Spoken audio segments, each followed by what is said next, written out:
హరే కృష్ణ. ఇప్పుడు అర్జునుడి ముందు ఒక రథం ఆగుతుంది కదా, పెద్ద రథం అనమాట. 10,000 ఉన్న గుర్రాలతో ఉన్న రథము. ఆ గుర్రాలు ఉత్తమ జాతి గుర్రాలు, మామూలు గుర్రాలు కూడా కాదు. అసలు అర్జునుడు చూసి ఆశ్చర్యపోతాడు. ఆ రథంలో ఎన్ని గదులు ఉంటాయి అంటే కొన్ని వేల గదులు ఉంటే, అస్త్రాలు, రకరకాల అస్త్రాలు ఉంటాయి. ఆ రథం మీద బ్లూ కలర్ జెండా ఉంటుంది, విజయ పతాకం అనమాట. అసలు ఆ రథాన్ని చూసి అర్జునుడు ఆశ్చర్యపోతాడు. అంత పెద్ద, అసలు ఆ గుర్రాలు అనమాట అవి. అశరీరంతో వెళ్ళిన వాళ్ళే కానీ స్వర్గానికి శరీరంతో వెళ్ళిన వాళ్ళు ఎవరూ లేరు.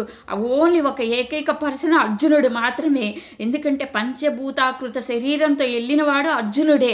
ఇంకా మాతలి ఎక్కమంటాడు. ఎక్కమంటే ఇంకా అర్జునుడు స్నానం చేసి, సరస్సులో స్నానం చేసి పూజ చేసుకొని ఎక్కుతాడనమాట. ఆ రథం ఎక్కంగానే వైబ్రేషన్స్ వస్తాయి. ఇంకా అర్జునుడు పులకరించిపోతాడనమాట. ఆ గుర్రం, ఆ రథంతో గుర్రాలు ఎగురుకుంటూ స్వర్గానికి వెళ్తాయి. స్వర్గానికి వెళ్ళంగానే ఎంట్రన్స్లో పెద్ద ఏనుగు ఉంటుంది. పెద్ద ఏనుగు, కొండంత ఉంటుంది ఆ ఏనుగు. దాన్ని చూసి ఆశ్చర్యపోతాడు. తెల్లగా ఉంటుంది, అందంగా ఉంటుంది, బ్యూటిఫుల్గా ఉంటుంది ఆ ఏనుగు.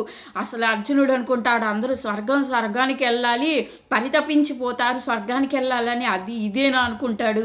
ఇంకా అక్కడ కొంచెం ముందుకెళ్ళిన తర్వాత స్వర్గం దారం తలుపులు ఎంట్రన్స్ ఇలా తెచ్చుకుంటే ఇంకా అర్జునుడు లోపలికి వెళ్తాడు. వెళ్ళి అమరావతి యొక్క వైభవాన్ని చూసి ఆశ్చర్యపోతాడనమాట. అక్కడున్న భవనాలు, ఉద్యానవనాలు అసలు చూసి కొత్త వింత లోకానికి వెళ్ళాడు అనుకుంటాడు అర్జునుడు. ఇంకా అర్జునుడి ఇంకా ఎదురుగా ఇంకా ఇంద్రుడు వస్తాడనమాట. అర్జునుడు ఎవరనుకున్నా ఇంద్రుడి యొక్క అంశతో పుట్టిన ఆయన కొడుకే కదా. ఇంకా అసలు కొడుకు సాధించి వస్తున్నాడని ఇంకా ఆనందంతో ఇంద్రుడు వస్తాడనమాట. ఇంద్రుడు వచ్చి ఆలింగనం చేసుకుంటాడు. ఎందుకంటే కొడుకు తనకన్నా గొప్పవాడు, ప్రయోజకుడు అయితే చెప్పలేని ఆనందం కదా.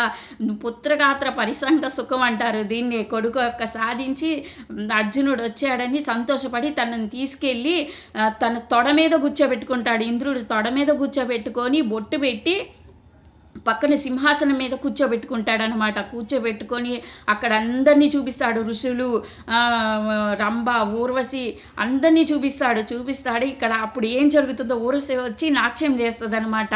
అక్కడ చాలా జరుగుతాయి స్వర్గంలో. అవన్నీ చెప్తాను, నెక్స్ట్ వీడియోలో చెప్తా. హరే కృష్ణ.